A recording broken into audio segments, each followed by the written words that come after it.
Bernard have lived on the Blasket Island off the Dingle Peninsula for nearly 2 years, and last year they were the first family to spend a winter there since the 50s. Andrea is 24 and from Germany. Her husband Bernard is 26 and comes from France. But now they have decided to leave the island. Like when you have the island for yourself more or less during the winter, you don't really like all these people coming for the summer, although they're very nice people, like 90% of them are really brilliant. We like to serve them and have them here. But the work, we don't like the relationship here. It's always, they get a cup of tea and then they pay you and that's all.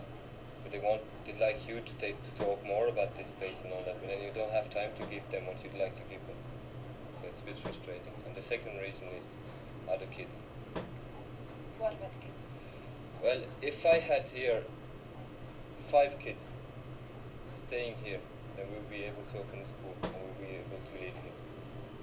But I think it's important to leave now because of the children of Joanna, that she can be with other children, and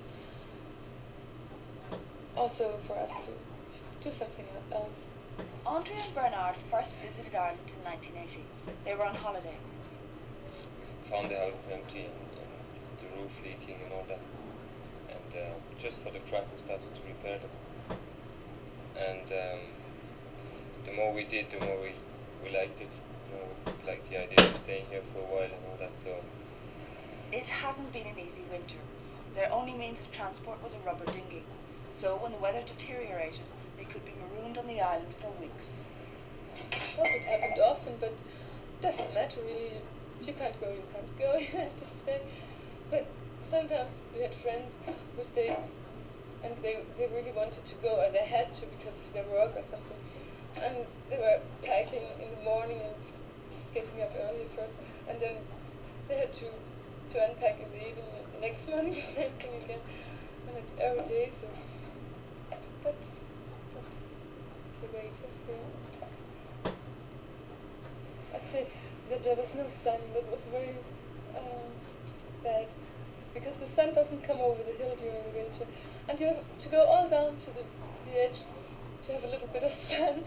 And usually you don't think that sun is so important, but it is really. You need the sun, and that was something I missed very much. Did you ever get bored? Did you ever feel you wanted to get off? Oh no, not at all. We had so much to do. We were weaving and spinning wool and playing games, darts, and doing many things, and playing with children, going for walks and watching the seals. And